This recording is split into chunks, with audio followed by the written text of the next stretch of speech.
नमस्कार दोस्तों, स्वागत है मेरे YouTube चैनल में आप लोगों का। तो जैसे कि आप लोगों को पता ही है कि हम बीएड और डीएड का एंट्रेंस एग्जाम का जोरों शोर से तैयारी कर रहे हैं। ठीक है, इसके अंतर्गत जो है हम इस वीडियो में बात करने वाले हैं जो है जीके जीएस के बारे में। लगभग जो है कमेंट आ रहा था कि सर जीके जीएस का भी जो है वीडियो को क्या करेंगे, कंटिन्यू करेंगे। ठीक है, तो हम जीके जीएस का भी जो है इस वीडियो में हम डिस्कस करने वाले हैं। लगभग जो है कितने क्वेश्चन, तो 20 क्वेश्चन के बारे में हम यहाँ पे डिस्कस करने वाले हैं। तो वीडियो के साथ एंड तक बने रहिए और देखिए आप लोगों को जो पता रहता है तो उसको भी कमेंट करिएगा, इससे हमको क्या मिलता है, मोटिवेशन मिलता है। ठीक है, अब देखिए अगले प्रश्न यहाँ पे सबसे पहले यहाँ पे देखने को मिल जाएगा। पहला प्रश्न कुछ इस प्रकार है हमारे पास। ठीक है, कि राष्ट्रीय मतदान दिवस कब मनाया जाता है। काफी इंपॉर्टेंट सवाल है। आप लोगों को पता ही है कि मतदान यानी वोट देना बहुत जरूरी है। तो मतदान दिवस कब मनाया जाता है। ऑप्शन यहाँ पे कुछ इस प्रकार है, 5 जनवरी, 5 दिसंबर, 25 जनवरी या 25 दिसंबर। ठीक है, तो इसका जो है राइट आंसर हो जाएगा दोस्तों ऑप्शन नंबर सी, यानी 25 जनवरी को।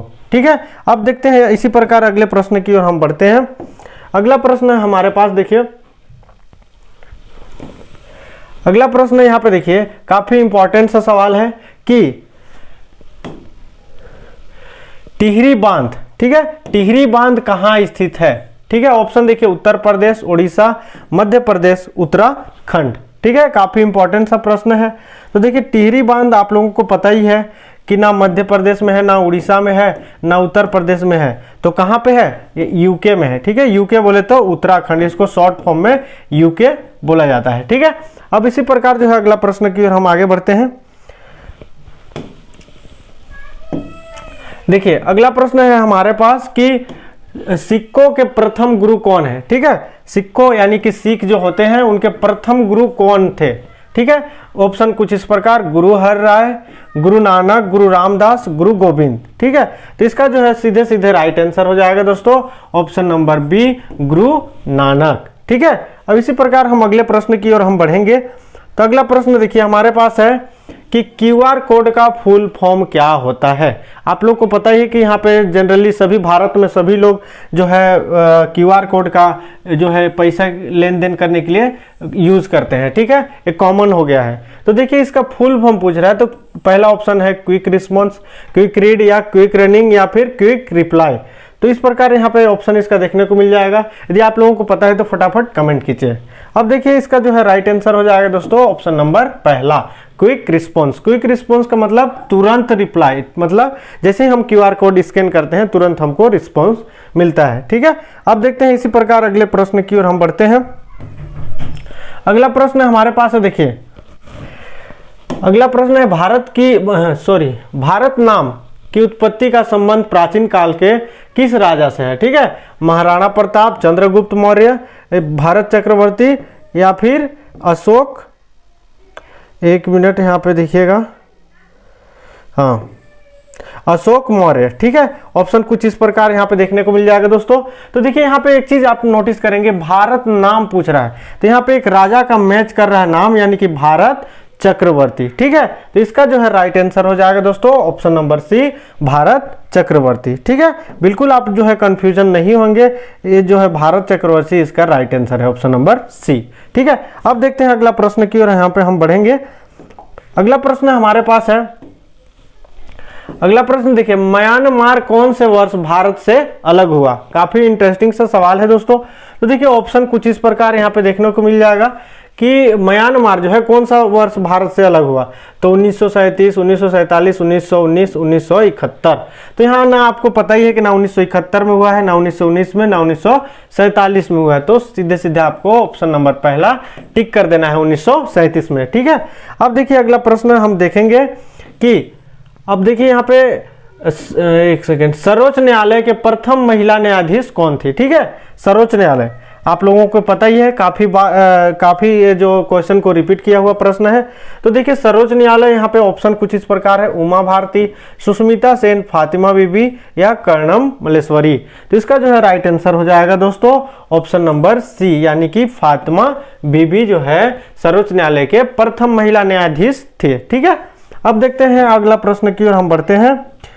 अगला प्रश्न की ओर हम बढ़ते हैं यहाँ पे कि देखिए स्वतंत्र भारत के प्रथम गवर्नर जनरल कौन था। ठीक है, स्वतंत्र भारत यानी कि जब हमारा भारत स्वतंत्र हुआ था उस समय का प्रथम जो है गवर्नर जनरल कौन था। ठीक है, तो देखिए ऑप्शन कुछ इस पर है, Lord Canning, Lord Mountbatten, Lord Dufferin या लॉर्ड लिटन। तो आप लोग को पता ही होगा दोस्तों कि यहाँ पे जो है एक चीज आपको नोटिस किए होंगे, लॉर्ड माउंटबेटन इसका राइट आंसर है। लेकिन जो है क्वेश्चन बार बार रिपीट किया हुआ, इसीलिए इस चीज को जो है आप लोग एकदम अच्छे से याद कर लीजिए। ठीक है, अब देखते हैं अगला प्रश्न की ओर हम यहाँ बढ़ेंगे। अगला प्रश्न हमारे पास है कि स्वतंत्र भारत के अंतिम गवर्नर जनरल कौन था। ठीक है, वो तो पहले पूछा प्रथम, अब पूछ रहा है अंतिम गवर्नर जनरल कौन था। ठीक है, तो देखिए लॉर्ड कैनिंग, लॉर्ड माउंटबेटन, सी राजगोपालचारी और लॉर्ड लिटन। तो आप लोग पहले ही समझ गए कि अंतिम प्रथम कौन है, तो प्रथम हमारे पास है लॉर्ड माउंटबेटन है, यानी इसका ये जो आंसर नहीं होगा। ठीक है, अब ये भी नहीं होगा और ये भी नहीं होगा, तो हमारे पास कौन सा बच गया, श्री राजगोपालाचारी, यानी कि ऑप्शन नंबर सी इसका राइट आंसर है। ठीक है, अब देखते हैं अगला प्रश्न की ओर हम बढ़ेंगे। अगला प्रश्न है हमारे पास दोस्तों कि भारत का राष्ट्रीय वाक्य क्या है। ठीक है, अब देखिए ये तो बहुत इजी सा सवाल है, सब कोई जानता है, लेकिन फिर भी एक बार क्लियर कर दूं, यहाँ पे नहीं जय भारत जय हो या जय हिंदुस्तान, ऑप्शन नंबर डी इसका राइट आंसर है, सत्यमेव जयते। ठीक है, अब देखते हैं अगला प्रश्न यहाँ पे कि एक्सरे का आविष्कार किसने किया। आप लोग जानते ही एक्सरे क्या होता है, जो आजकल जो है सभी कोई इसको प्रयोग कर रहे हैं एक्सरे का अपने ट्रीटमेंट के लिए। तो देखिए एक्सरे का पूछ रहा है। ठीक है, एक्सरे का जो आविष्कार किसने किया, तो देखिए ऑप्शन कुछ इस प्रकार है दोस्तों, W Watson, Edward General Robert Hook, या डब्ल्यू सी रोएंटन्स। तो इसका जो है राइट आंसर हो जाएगा दोस्तों option number D, W C Roentgen. ठीक है, अब देखते हैं अगला प्रश्न है, इस पर आगे बढ़ते हैं हम। अगला प्रश्न है हमारे पास, विश्व स्वास्थ्य संगठन का स्थापना किस वर्ष हुई। ठीक है, विश्व स्वास्थ्य संगठन आप लोगों को पता ही है, इसका जो है शॉर्ट फॉर्म में बोला जाता है दोस्तों WHO, वर्ल्ड हेल्थ ऑर्गेनाइजेशन, इसी को शॉर्ट फॉर्म में बोला जाता है। ठीक है, अब देखिए ऑप्शन कुछ इस प्रकार है, 1948, 1949, 1950 और 1952। ठीक है, तो इसका जो है सीधे सीधे राइट आंसर हो जाएगा दोस्तों 1948 जो है WHO का क्या किया गया था, स्थापना किया गया था। ठीक है, अब देखते हैं अगला प्रश्न की ओर हम यहाँ आगे बढ़ते हैं। अगला प्रश्न है हमारे पास कि सौर प्रणाली की खोज किसने की थी। ठीक है, सौर प्रणाली जो कि सौर ऊर्जा अभी आप लोगों को पता ही है कि जो है काफी ज्यादा मात्रा में गवर्नमेंट भी जो है हम लोग को सपोर्ट कर रहा है। अब देखते हैं अगला प्रश्न, सॉरी यहाँ पे ऑप्शन देखने को मिल जाएगा कि निकोला टेस्ला जो है, कापरनिकस, न्यूटन या हाइजेनबर्ग।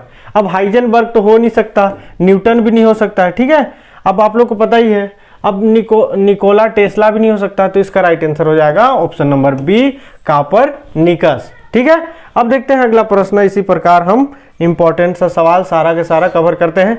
अब देखिए इसमें अगला प्रश्न, गेहूं का उत्पाद में भारत का विश्व में कौन सा स्थान है। ठीक है दोस्तों, तो देखिए यहाँ पे ऑप्शन कुछ इस प्रकार आपको देखने को मिल जाएगा कि ऑप्शन यहाँ पे देखिए दूसरा, तीसरा, पहला या चौथा। ठीक है, तो इसका जो है सीधे सीधे राइट आंसर हो जाएगा दोस्तों ऑप्शन नंबर पहला, दूसरा स्थान जो है भारत का है गेहूं उत्पादन में। ठीक है, अब देखिए अगला प्रश्न की हम यहाँ पे बढ़ते हैं। अगला प्रश्न है हमारे पास, ब्लू बुक क्या है। ठीक है, काफी इंपॉर्टेंट सा सवाल है दोस्तों, ब्लू बुक क्या है, तो मछली उत्पादन में वृद्धि, आर्थिक समीक्षा के लिए, पर्यावरण सुधार के लिए, या फिर राष्ट्रपति तथा प्रधानमंत्री की सुरक्षा के लिए सरकारी निर्देशिका। यानी कि ये चीज आपको एक साथ लग रहा होगा, लेकिन ये बिल्कुल गलत है। ठीक है, इसका राइट आंसर है ऑप्शन नंबर डी। ठीक है, राष्ट्रपति तथा प्रधानमंत्री की सुरक्षा के लिए। इसी प्रकार हम आगे बढ़ते हैं दोस्तों। आगे देखिए हमारे पास यहाँ पे भारतीय संविधान में कुल कितनी भाषाएं हैं, तो काफी इजी सा सवाल है, ये तो सबको जानते हैं। इसका राइट आंसर हो जाएगा जो है ऑप्शन नंबर सी, 22 भाषाएं हैं। ठीक है, बिल्कुल जो है आप कंफ्यूज मत होइएगा दोस्तों, क्योंकि ये क्वेश्चन बार बार आपको जो है रिपीट करेगा और जो है कंफ्यूज करेगा। ठीक है, अब गंगा का उद्गम कहाँ से होता है, गंगा जो नदी है उसका उद्गम स्थल पूछ रहा है। ठीक है, तो उद्गम स्थल आप लोगों को पता ही होगा। चलिए देखते हैं इसमें कि कौन सा इसका राइट आंसर होगा।